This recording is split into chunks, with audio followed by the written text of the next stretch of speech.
Dr. Sutton, you wrote 3 series of books while you were a research fellow at the Hoover Institute. Can you give me basically the background of the content of these series?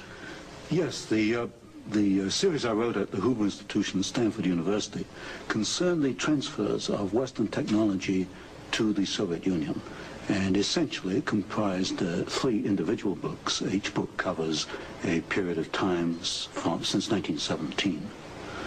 And then you wrote a second series of books on Wall Street. Yes, these were trade books. In other words, they're not academic books. They're written for the general public. They concerned the build-up of the 3 types of socialism: Bolshevik socialism in Russia, what we might call welfare socialism in the United States, and Hitlerian or National Socialism.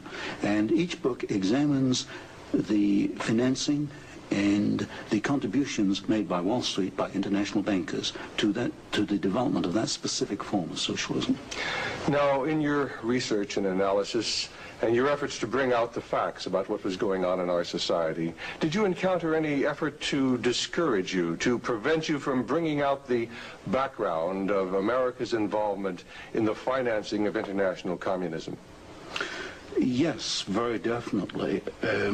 For example, when I was at the Hoover Institution, in 1972, I went to Miami Beach to give some testimony before the Republican National Committee.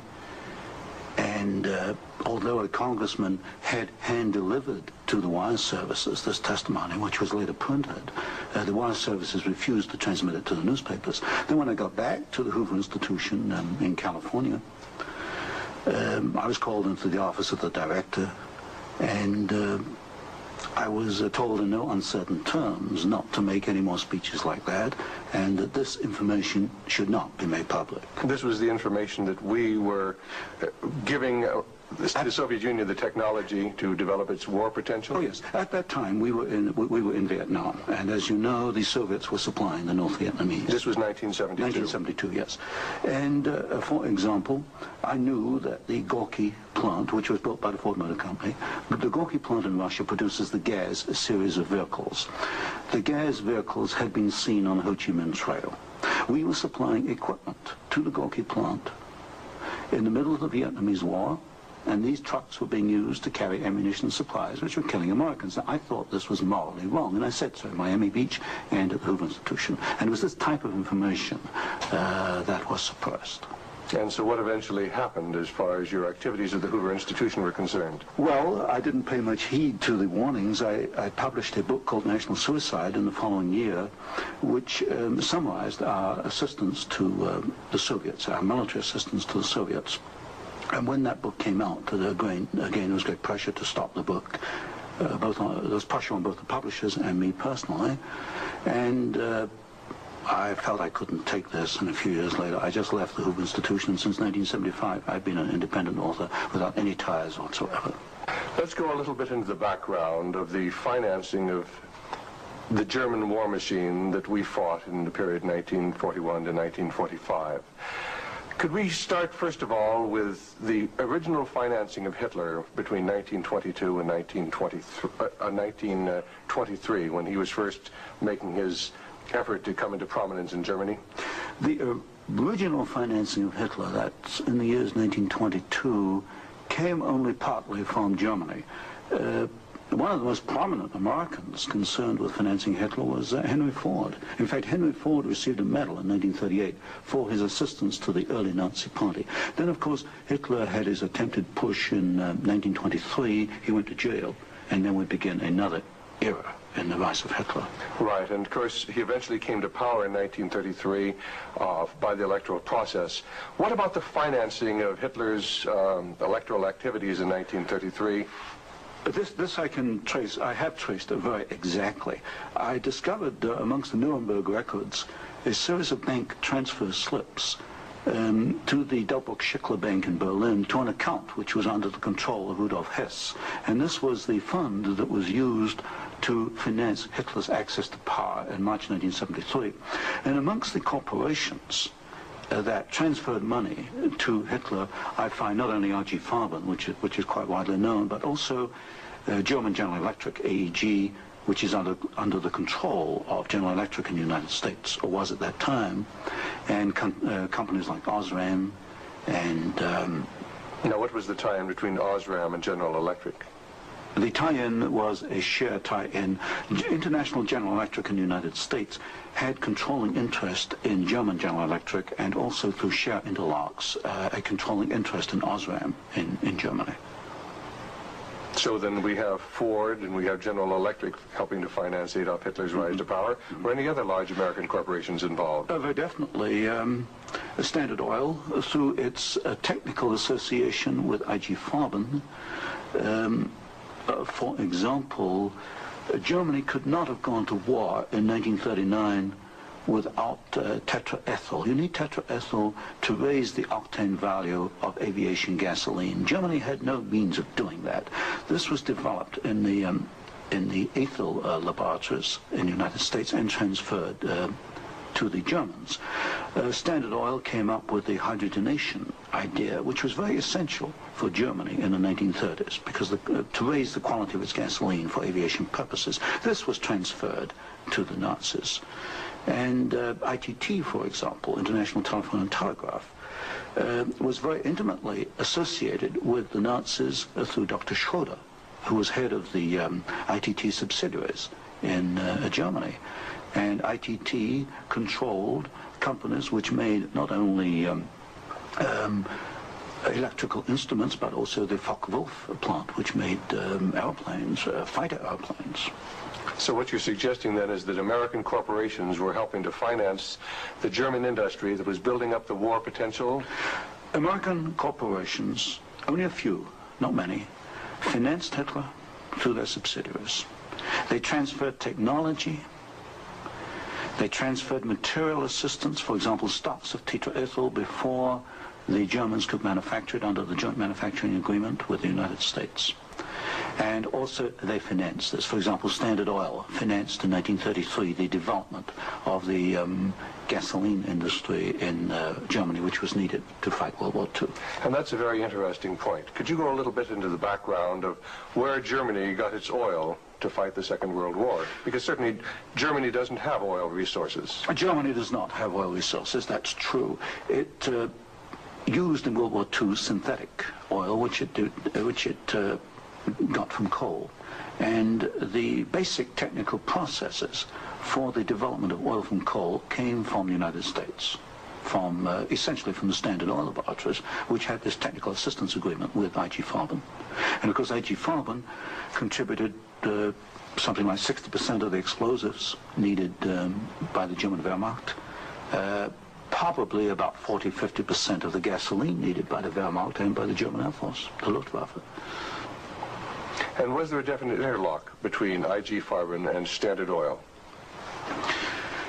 The interlock was at the technical level, the exchange of patents. It was through a financial technical assistance agreement. There were other interlocks with the United States through a subsidiary, IG Farben, in the United States. But with Standard Oil, the interlocks were at the technical and financial level. And is it a fact, it's been stated, that there were members of the board of directors of Standard Oil who were also on the board of directors of American IG Farben? Yes, Walter Teagle is one name that comes to mind. There were several directors. Was there an interlock with Ford between IG Farben and American IG Farben and the Ford Motor Company? Not that I can recall, not offhand. Not offhand. So basically what we're seeing then is American industry helping to provide the technology, helping to provide the finance, helping to provide the material that is going to allow Hitler to create his war machine. Yes, that is correct. That is correct. Now, in your book, Wall Street and the Rise of Hitler, you talked about the bombing patterns during the Second World War, and the fact that it was amazing that there were certain factories that were not bombed, whereas the majority of the German factories were decimated, German-owned factories. There were certain factories that tied into this interlock we've already alluded to, that for some strange reason seemed to escape the devastation of our saturation bombing. In World War II, the German electrical industry was or should have been a prime target for Western bombing. But in practice, the German General Electric plants were not bombed. Of the 10 major plants, not one was bombed, and a half a dozen others had trifling damage, broken windows, that kind of thing. So what we have here is a very interesting case of an industry which should have been bombed in World War II, but was not bombed, and yet we have American ownership, which raises a certain amount of suspicion as to why it was not bombed. But as far as the German-owned electrical companies, did they undergo a rather heavy bombing? I took a look at that. The Siemens plant, for example, they were bombed. There's no question. But the industry was not targeted as a general target. So Siemens, for example, was not bombed as heavily as, say, tank plants or aviation plants, that kind of thing. You mentioned the Ford plant in Cologne. Was this a prime military target? The Ford plant in Cologne should have been a prime military target. For example, the British Air Force, the Royal Air Force, did bomb the Ford plant at Poissy in France. But the Ford plant in Cologne, which was by far the largest Ford plant in Germany, was not bombed in World War II. But did our military planners intend to bomb it? In other words, was it on the aiming report? Well, I did look at the aiming reports for the plants in Cologne. Ford was known about. They knew that it was producing equipment for the Wehrmacht. But it was not bombed. It was scheduled as a target, but it was not bombed. So somewhere along the line, as far as the planning was concerned, the name of the Ford motor plant in Cologne was deleted, and yet the city of Cologne itself was totally decimated. The city of Cologne was decimated, as of course many other cities in Germany were decimated. But somewhere along the line, something happened. I suspect it was in the aiming committees, and without question, orders were sent out not to bomb certain targets, even though these were prime military targets. And that's rather reminiscent of some of the orders that went out during the Korean War, some of the orders that went out during the Vietnamese War to leave specific targets within the enemy's domain untouched by our strategic bombing. I understand that was so, although I've not investigated it. Now, in your book, Wall Street and the Rise of Hitler, there was one very interesting section about a special fund that Heinrich Himmler had, and the funneling of money from German corporations into this fund, even up into the years 1943 and 1944. And many of these corporations had strong ties into the American corporations, into the American parent corporations. Could you tell us a little bit about the Kepler Fund? The Kepler Fund was also known as the Konto S Fund. It was what we might call Heinrich Himmler's personal slush fund. He used it for his own personal projects. And what amazed me was both in 1933 and in 1944, the 2 years for which I examined the records, over half the funds came from American corporations. For example, in 1933, ITT, Standard Oil, General Electric, and possibly Osram were contributors. Even in 1944, in the middle of World War II, we find that ITT was funneling funds to Heinrich Himmler's fund through Schroeder, who was the chairman of the ITT subsidiaries in Germany. We also find that DEPAG, the Standard Oil subsidiary in Germany, was financing Heinrich Himmler, and this was in the middle of World War II. Now, were these facts ever brought out at the Nuremberg hearings? They were never brought out at the Nuremberg hearings, although the documents do exist within the files, within the records. They have not been published, as far as I know. And you actually had access to these records? Yes, there's some 400 tons of these records available, and many of them were at the Hoover Institution, or copies were at the Hoover Institution, and that's where I found the original documentation. I think it's a tragic part of our history when the American public doesn't realize the interplay then between great American corporations and the financing, the funding of the Nazi movement. Now, I wanted to talk just a little bit about the Nuremberg trials, because at the Nuremberg trials, the Nazis, the Nazi war criminals, the Nazi generals were held specifically guilty for what transpired. Were there any Americans involved? Were any Americans indicted? Were any Americans convicted as far as the financing of the Nazi war movement?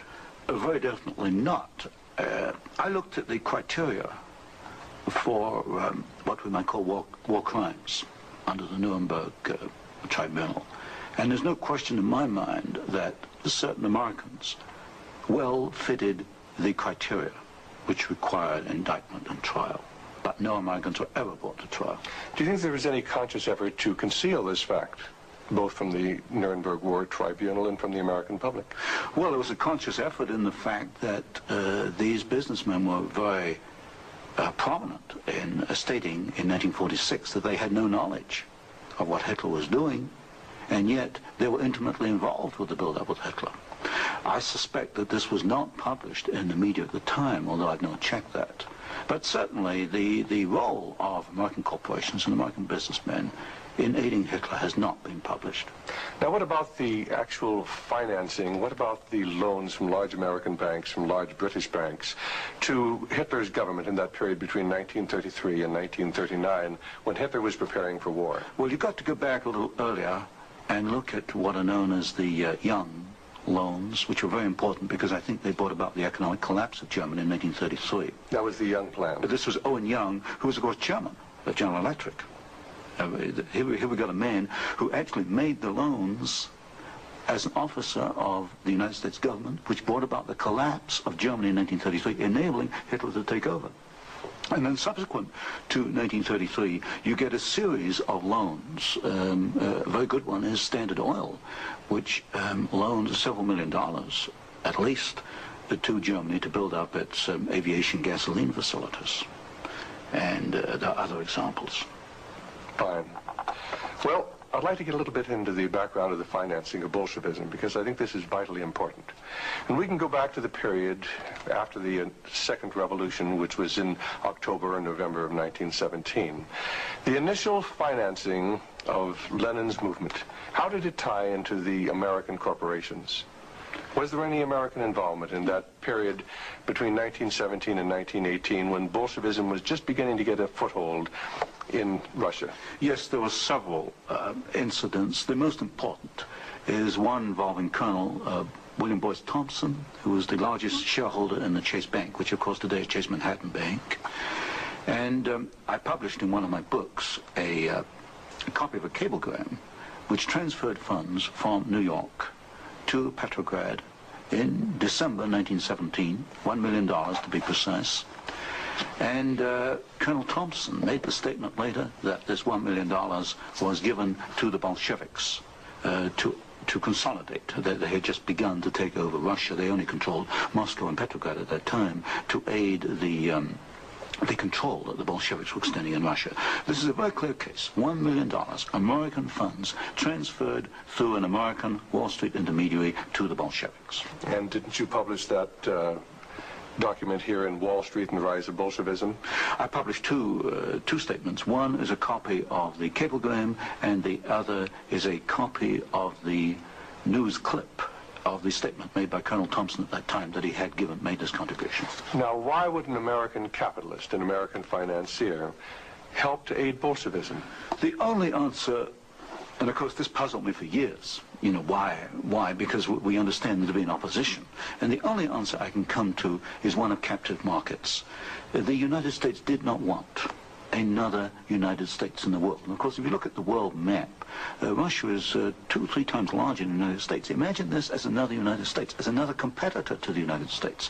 What the United States wanted, or Wall Street wanted, was a captive market. And of course, socialism is a captive market because my earlier studies at Stanford University had brought out the fact that a socialist system cannot innovate. It's got to import innovation and technology from the West. And so I think the aim behind this was to encourage the development of Marxism and other types of socialism, because this would give these Wall Street bankers control of a world market, a captive market. At the end of the First World War, Russia was devastated by famine, and America sent a relief mission. It was the Hoover mission. Do you know any of the facts surrounding the activities of the Hoover Commission? Well, there's no question that in 1922, 1923, Russia was finished. Industrial output was perhaps 8 or 10%. of 1913 figures, and people were starving by the hundreds of thousands. And the Hoover mission was organized, of course, to send aid to Russia. But most of the aid went to the Bolsheviks, who controlled really quite a small part of Russia at that time. Only a very small part of the aid went to the White Russians or to the Far East. And then after 1922 and 1923, Lenin instituted something known as the New Economic Policy, or this series of 5-year plans. Can you tell us about the 5-year plans and the part that the major American corporations, major world corporations, played in building up the Soviet Union? Well, there are two separate phases here. The new economic policy was started in 1923 by Lenin, and I found, and I published this in my first book from Stanford, that every single Russian industry was rebuilt or restarted by foreign corporations, mostly German, British, French, and American. By 1928, Russia was back to approximately its 1913 industrial output. And at that point, she began to think of these grandiose 5-year plans. And in 1928, Gosplan, which is the Russian government planning commission, actually designed an initial 5-year plan, but this was thrown out, it was inadequate, and American corporations were brought into Russia. And the first 5-year plan and the second 5-year plan were actually designed in the United States by American corporations. And what were these corporations? Which ones specifically were involved? The design of the first 5-year plan was by a corporation probably not known to most Americans, Albert Kahn. But Albert Kahn was the foremost industrial architect in the United States. And Albert Kahn laid out the basics of the first 5-year plan for the Soviets. And then we find, again, the same corporations involved with the construction of the plants. International General Electric, certainly, DuPont, Ford Motor, Hercules Motor, Curtiss-Wright in aircraft engines, and even some corporations which today were forgotten about, like Vultee and Chance Vought. These were aircraft manufacturers at that time. And so American corporations came in and they built the first 5-year plan. But what was important, the Soviets then copied these plans, and this accounts for the tremendous Russian output. They took this initial equipment and they multiplied it, they copied it by the 100.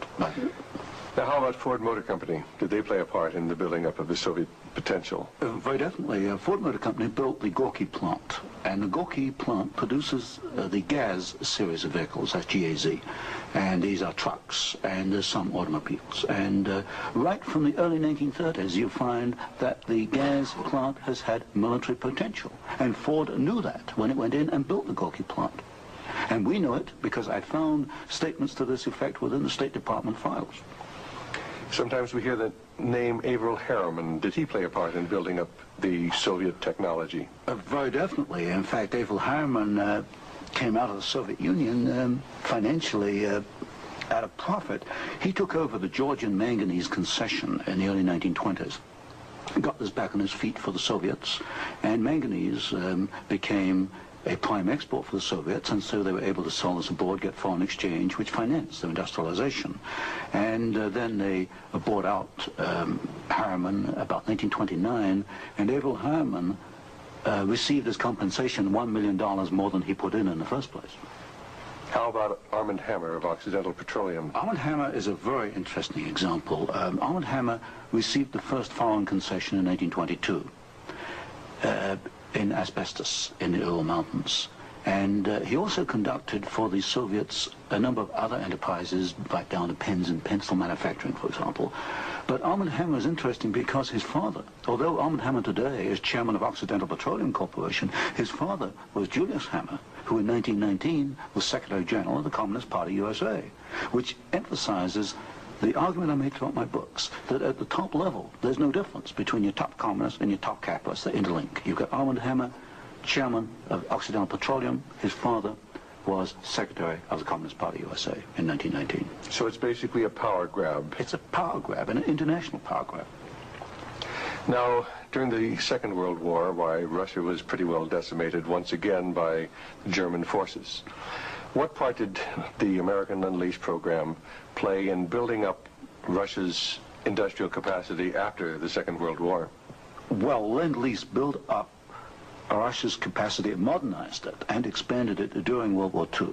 And there was some continuation all the way through perhaps to 1948, 1949. There was a program after Lend-Lease, which was supposed to be restricted to foodstuffs and industrial materials, but in effect, I checked the records in the warehouses in Sutton, Maryland, I find that even after World War II, and this was against the intent of Congress, I suspect, there was a massive transfer of the latest industrial equipment to the Soviet Union under the so-called Lend-Lease program.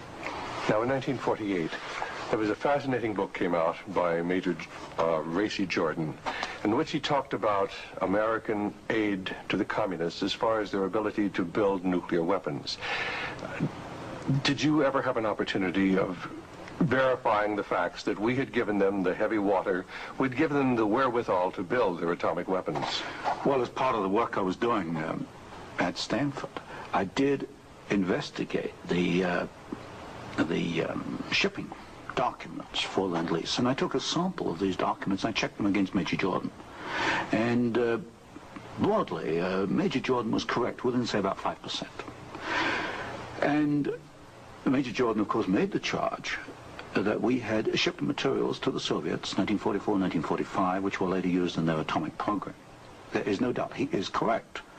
We shipped heavy water, which is essential, but we shipped other items which are perhaps less obvious to the layman. We shipped, for example, aluminum tubes, and aluminum tubes are essential for atomic energy development. We shipped graphite, and graphite is another essential component.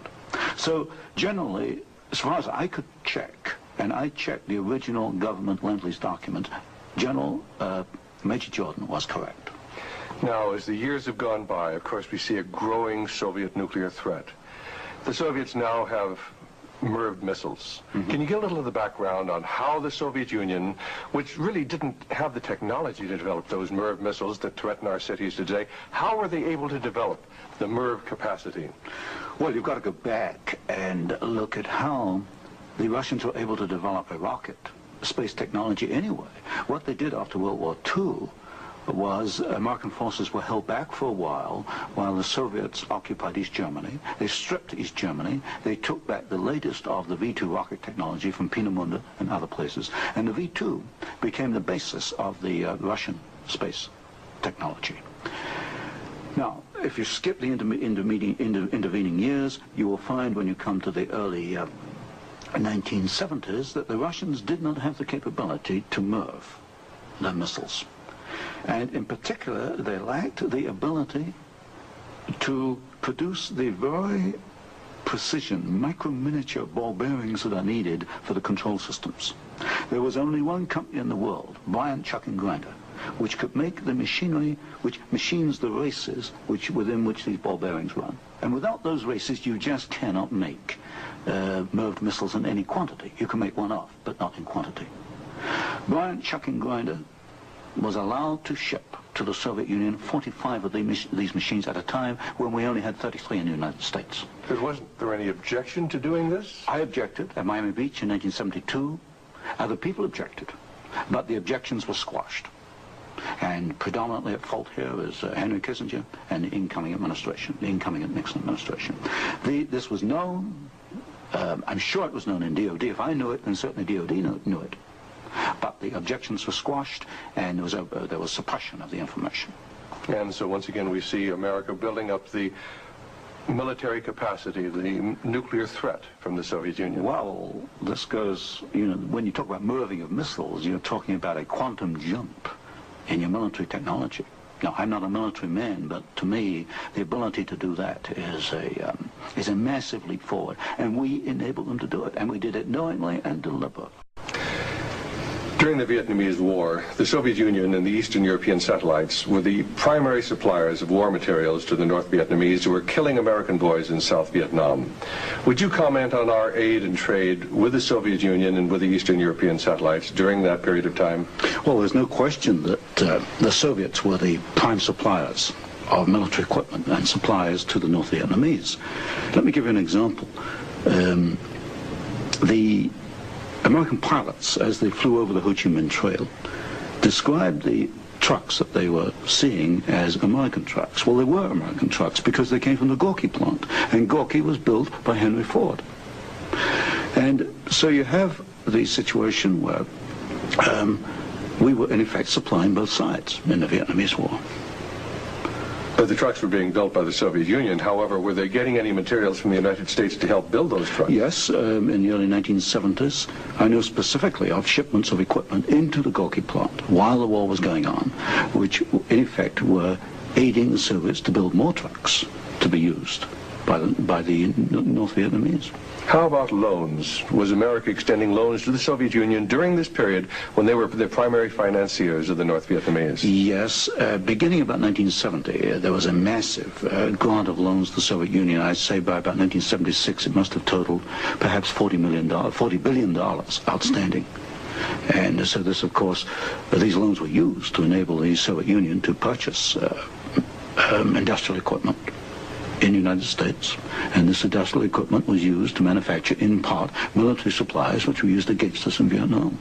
How about Russian shipping that was being used to ferry supplies to North Vietnam? Shipping is a very interesting example because the Soviets published a shipping register, about 6,000 ships, and I analyzed every one of these ships, both the origin of the technology of the ship itself, the hull, and the engine. Most of them are marine diesel engines.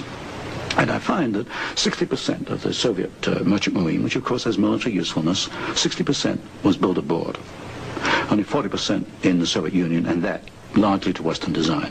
But when you come to marine diesel engines, you find something really fascinating. You find that 80% of the marine diesel engines in Soviet merchant ships are Western engines, Burmeister and Wain of Copenhagen, Sulzer of Switzerland, Fiat of Italy, because that name has come up before. But the other 20% of marine diesel engines built in the Soviet Union are built to Western design under technical assistance contracts from Sulzer and Burmeister and Wain. So in effect, there could be no Soviet merchant marine without assistance from the West. How about the building of the Kama River plant? Kama River was built in the late 1960s, early 1970s. The basic design contract was let to the Italian firm of Fiat. Giovanni Agnelli is the chairman of the board.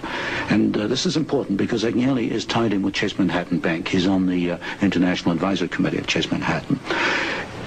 What caught my attention was that Fiat does not manufacture automobile manufacturing equipment. All the Fiat plants in Italy contain American equipment. And what I found was that the equipment was coming, perhaps about 60-70% of it, from the United States, from major automobile equipment suppliers in the United States. I think it was known as the Fiat plant as a cover to perhaps divert attention from the fact that during the Vietnamese War, we were building the largest plant in the world. It covers 36 square miles. We were building for the Soviets, with American equipment, the largest plant in the world. And so it was called the Italian Fiat plant, and I think this was a blind. And so they were building their trucks and armored personnel carriers and other things that could be used then for warfare in South Vietnam? We knew that the Kama plant had military potential. In 1972, I wrote it in National Suicide. I said as much in Miami Beach in 1972. This plant has military potential. It can produce military vehicles. We knew it. And of course today in Afghanistan we find that the Kama vehicles that are there in Afghanistan today from the Kama plant built by American and Italian companies. And it was after you brought out this information that efforts were made to suppress your book, National Suicide, Yes. and your other studies? Yes, because I was bringing out the fact that the Kama River plant had military potential, that we were moving the missiles with the Bryant chucking grinder equipment, and of course other facts along these lines. And what sort of pressure was brought to bear upon you? What sort of pressure was brought to bear upon the publisher of your book, National Suicide? There was pressure on the publisher to prevent publication, to stop publication. He refused to do so. There's pressure brought upon me first to withdraw the book, and then a rather deceitful sort of pressure. It was claimed at the Hoover Institution that I had plagiarized Volume 3 of my Western Technology series, which was being published by Stanford University. Well, firstly, I challenged them to point out the plagiarization, and nobody could find even two sentences that matched up. But then I pointed out that I cannot plagiarize my own work. I hold the copyright on both books, and nowhere in the world can I plagiarize myself. That's a logical impossibility. And then gradually it built up over the following years that my research was perhaps going a little out of what was perhaps required, or welcome would be a better word, and it should be confined within more narrow boundaries. And at that point in 1975 I left the Hoover Institution, and since then I've become an independent author, and I can publish what I want to publish. Do you know of any other instances where efforts were made to suppress publication of books through the Hoover Institute? I know of one example, one I was personally aware of, and that was Julius Epstein's book on Operation Keelhaul, which is a very important book on the treatment of Russian prisoners of war in Germany after World War II. This book was in manuscript for several years, and he was not allowed to publish it. I heard that firsthand from Julius. Right, and eventually it was, of course, brought out. It was at a later point. Now, another example I can give is my own Western Technology series. The third volume of that was held in galleys for 1 year. Now, it costs a lot of money to hold a book in galleys, because when a book is in galleys, you want to get out on the market to start recouping your investment. That book was held in galleys for 1 year because it was not politically wise or acceptable to publish it at that time, even though it was an academic book. You've done some fascinating studies on the Trilateral Commission. Can you tell us about the Trilateral Commission? The Trilateral Commission is a private organization founded by David Rockefeller in 1973. It was essentially financed by Rockefeller and some of the foundations, Kettering Foundation, Danforth Foundation, Ford Foundation. Ford Foundation was a very major contributor. And the stated objective is to encourage discussion amongst what they call the trilateral regions. I should point out that of the 300 members, 1/3 come from the United States, 1/3 from Japan, and 1/3 from Europe. But in effect, I find that the actions of the Trilateral Commission are very much self-interested on the part of the international banking community in New York. Now, as far as the Trilateral Commission's influence on the American government is concerned, it's been said that there is a very excessive representation of the Trilateral Commission in Jimmy Carter's cabinet and in Jimmy Carter's administration. Well, excessive is rather an understatement. I think there's some 200 million people in the United States. There are only 77 trilateral members who are American. Out of that 77, I counted no fewer than 18 trilateralists. That's about 1/3 of the American trilateral contingent turns up in the Carter administration. Mr. Carter himself was a trilateral, Mr. Mondale, Mr. Brown, Mr. Vance, Mr. Blumenthal, Mr. Brown, Secretary of Defense. In other words, they occupy all the senior cabinet and sub-cabinet posts. In fact, there's some key committees, intelligence and defense committees, which are only comprised of trilaterals. So here you've got 77 Americans selected by one man, David Rockefeller, who's chairman of Chase Manhattan Bank. And we find that they turn up in the key controlling positions in Washington under the Carter administration. And would this suggest to you that perhaps we do not select the government, that it is selected by these people who work behind the scenes? You can come to no other conclusion. If you look today at who's running for office, you find Mr. Bush is a trilateral, you find Mr. Anderson is a trilateral, Mr. Carter is a trilateral. We find articles appearing in Newsweek magazine, Time magazine, U.S. News and World Report, many of the major media telling us there's really nothing to be concerned about from the Trilateral Commission. Is there any interlock between the Trilateral Commission and the major media in the United States? Yes, there is an interlock, particularly in the news media. For example, the Chicago Sun-Times, the executive editor there, James Hoagie, is a trilateral. You'll find Saul Leinowitz is a director of Time magazine. And I think, yes, Henry Schacht is a director of CBS. So there very definitely is an interlock between the trilaterals and the media. And perhaps this is the reason, then, that they rather play down the influence of the Trilateral Commission on contemporary American government. Yes, I had a computer survey made of all articles that have been printed on the Trilateral Commission since 1973. I could find worldwide only 73 articles. Now, what's the relationship between the Trilateral Commission and the Council on Foreign Relations? Well, of course, the Council on Foreign Relations is a much older organization founded in 1920.